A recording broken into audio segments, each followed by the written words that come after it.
Good afternoon, everyone. Again, thank you all for being here today.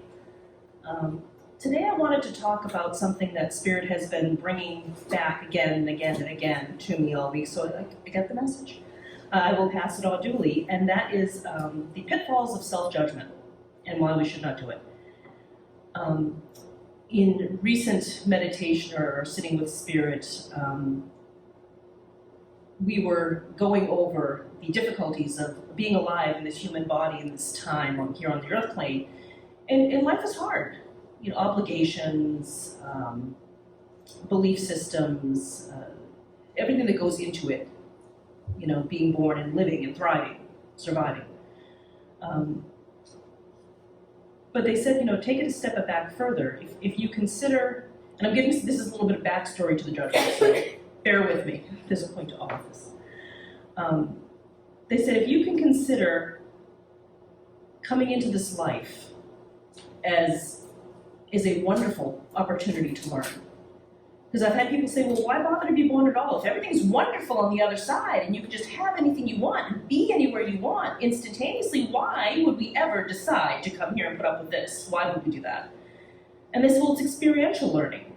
You can read 1,000 books about how to drive a car, how to start it, how the engine works, how to shift gears, the exhilaration of driving. But until you sit behind the seat and actually do it, you're not going to know, you're not going to experience it. You're really not going to know what it means to drive.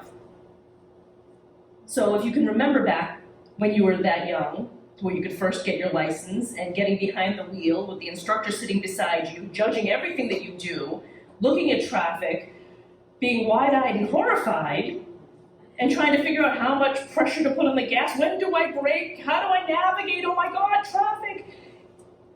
It's terrifying, but it's a process. And now we all drive, we don't even think about it. And where would we be without our freedom to be able to get into the car and drive when we want to get, I realize it's a metaphor, but they said if you can imagine for a moment from the other side, how it looks spiritually when we judge ourselves negatively. Because really, our spirit, our oversoul, if you will, is driving our vehicle, which is our car, which is our body. If you can think of it in those terms, and I'm oversimplifying, but could you imagine walking out to your driveway, or me walking out to my driveway and seeing my SUV and it going, Jenna, we just can't go out in public today. I just can't. And no matter what I do, I cannot lose weight. Look at the size of my bumpers. My wheel wells are bulging. I can't be seen like this. The neighbor's car, he's in a sports car, he's beautiful, he's sleek, he goes really fast, and then there's me sitting here like a lump in the driveway. I'm just gonna have to cut back half of my gasoline consumption until I can get there, because I can't function like this. It's silly, but in many ways, the Spirit says, you know, we've given you this wonderful body, such as it is, to live this life and to experience everything there is to experience. But if you compare yourself to somebody else or someone else's path,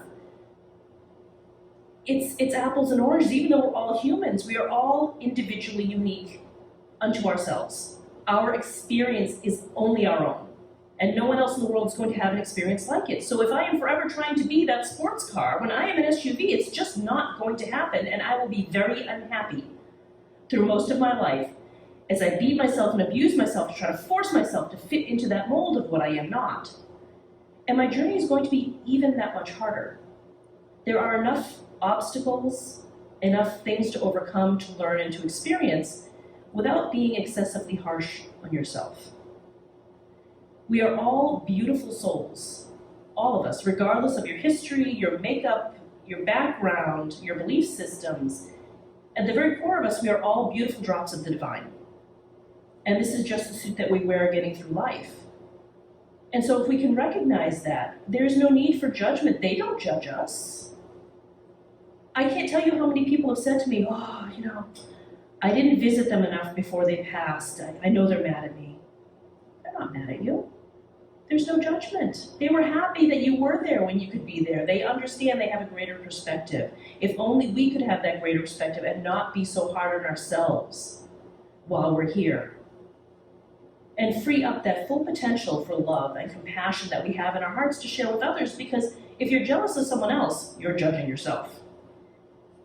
If you're angry at someone else, chances are it's coming because you're judging yourself somewhere.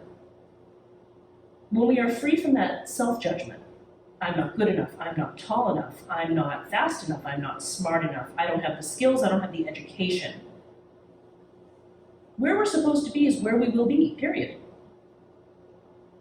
Certainly, if you want to do better for yourself, I am all for that.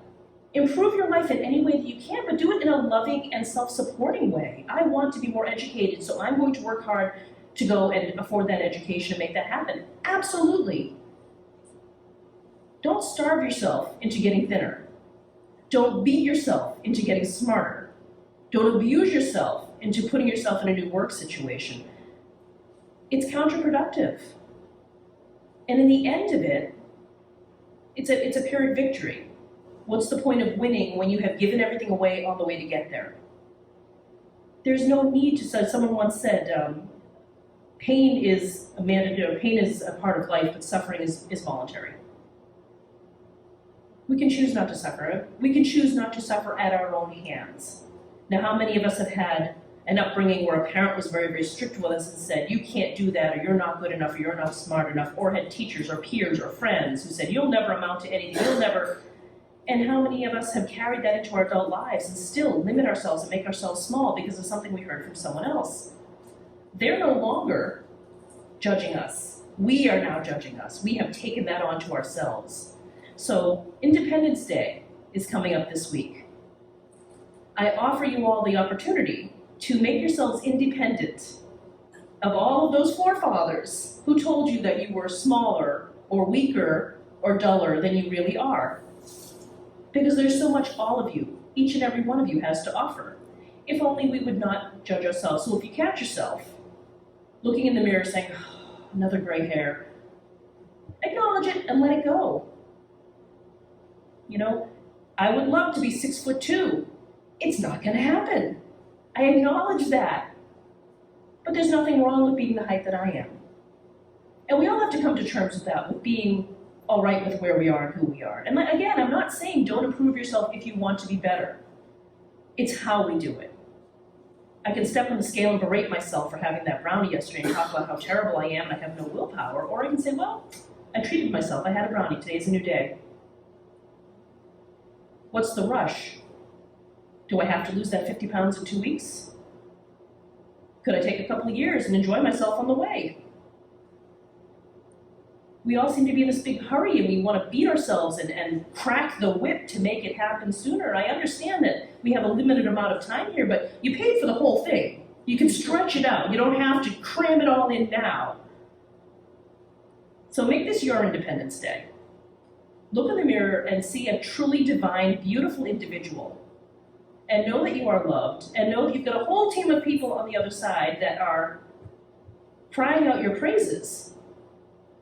And for all the things that you feel are flaws, are weaknesses, those are part of the traits that make you who you are. The laugh that someone can't stand because, oh my God, I snort when I laugh.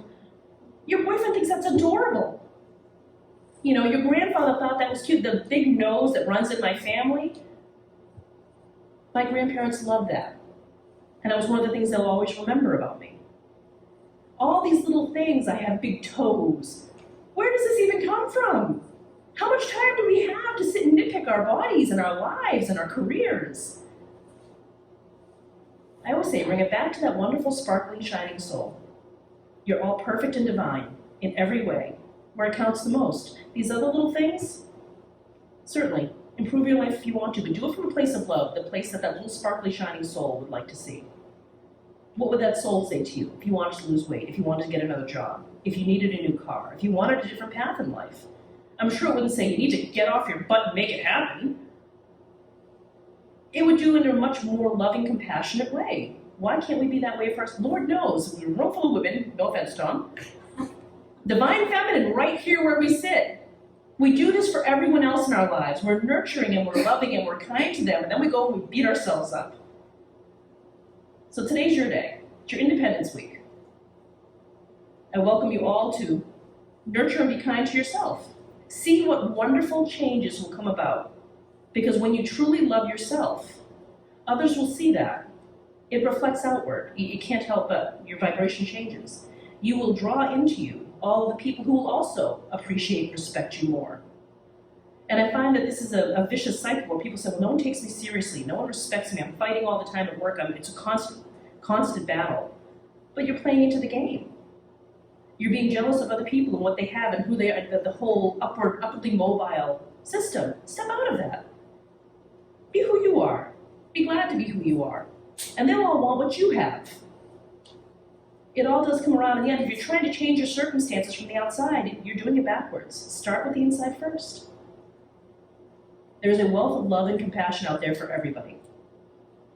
But you have to show it to yourself first.